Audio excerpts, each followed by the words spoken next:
gents, boys and girls, allow me to welcome you to a brand new episode of Degreelessness, the most barbaric show on YouTube. I'm Shanghai Pete, of course, the People's Champ, 21st Century Digital Boy, the last Boy Scout, and your good buddy in the mix.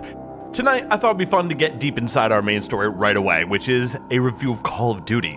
Yes, sounds like a lot of fun. Which Call of Duty? Does it matter? Let's find out together. First, let's talk about the campaign, as that's one of people's favorite things to fight about. The guys who like the single player mock the multiplayer fans, and the multiplayer fans treat the guys who prefer the single player like their brains are bleeding. It's all a lot of fun for everybody. Now, you may have heard that this year's campaign is lackluster and looks as well as feels, well, brown more than anything else. And I'm here to tell you that yes, it's true. Fortunately, it is mercifully short and over quickly. Yes, I know the advertising promised an epic tour de force of war cinema, but while you may come away from the single-player experience feeling sad, rest assured it's not because of any dramatic pathos or inspired story crafting. No, it's just a regular kind of sad. The kind of sad people might feel after they've spent money on something that ends up being a scarring disappointment. You may be feeling something similar. To be clear, I'm by no means implying that this year's just put out anything installment of Call of Duty isn't $70 worth of fun. No, I'm stating it outright. You may find this shocking, but as it turns out, everyone's favorite stale and predictable war game series has proven yet again how stale and predictable it is. I promised to say something nice at least once this week though, so here it goes. For what it's worth, I kinda like the game engine. It's competent. It's probably the most impressive part of the entire game, actually, due to how reliable it is at simply doing its job and getting the fuck out of your way. Something that unfortunately cannot be said for most of the game's annoyingly kitschy and dull copy pasta mechanics. Yes, once again, the best parts of your yearly Call of Duty wallet drain installment are the ones that you don't even know are there. From the engine, the solid but unsurprising gunplay and control mechanics, to the well-crafted but functionally invisible art and level design, Call of Duty is again at its best when you don't notice it. Yes, the guns shoot and the bad guys die. Sometimes people talk about stuff, other times a different person may be yelling. Things blow up, and there are many maps of the world that zoom in and out dramatically while varying types of utterly generic but also boring orchestral music plays in the background, assuring you that yes, this is all very serious business indeed. And where that may fall short of providing the requisite amount of motivation for the player, rest assured there are also tedious bits of equally useless exposition. Yes, what a relief. At this point, how any of these poor, long-suffering developers are able to continually succeed in dredging up the most unremarkable events of World War whatever time and time again, and then make them even more forgettable to play through, I don't think I ever want to know.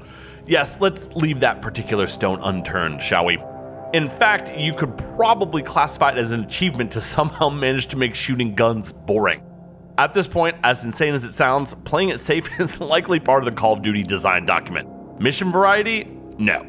Engaging or standout characters? No. Even mildly creative or immersive writing? No. Anything beyond the most basic, perfunctory effort put in? No.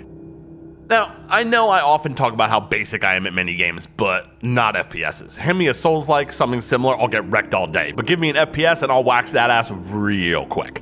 This shit clocks in at not even 5 hours. For a AAA game, even one designed with the multiplayer focus, that's fucking pathetic. 10 hours? Even 8? Fine, I guess. But 5? For fuck's sake, at least Battlefield doesn't even pretend like it's gonna let you fuck. Nah, they let you know right out the gate it's gonna be a dry handy and that's all you get. And speaking of dry hand jobs, let's talk about the multiplayer. After spending a torturous amount of hours subjecting myself to the horrors of playing a game online, I was ready to toss out a fat 14.5 out of 10, call it a day. But then it was brought to my attention that I was supposed to be rating the multiplayer component of a Call of Duty game and not the shrieking nightmare riot of a dystopian internet culture simulator. Oh, my mistake. In that case, this year's multiplayer gets about a 5 from me. But its ability to make me want to kill myself after being tortured with raw exposure to your average online gamer gets a perfect 10 out of 10. Just flawless as usual, guys. Nothing will hollow out whatever faith you have left in the human race quite like spending a few hours in a Call of Duty lobby. However, in the utterly bizarre and incomprehensible event that that's the reason you bought this game, well, you won't be disappointed. The multiplayer is fine. Oh, there are also zombies. You shoot them. More appear, and you shoot them too.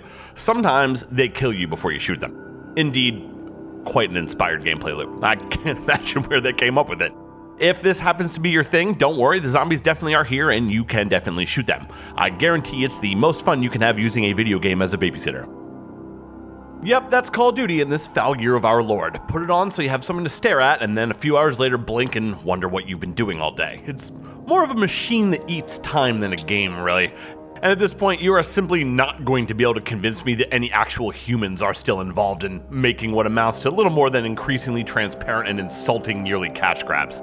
Call of Duty has for a long time felt as though it's designed by a computer that was forced to watch endless hours of Call of Duty games but never given a chance to actually play one.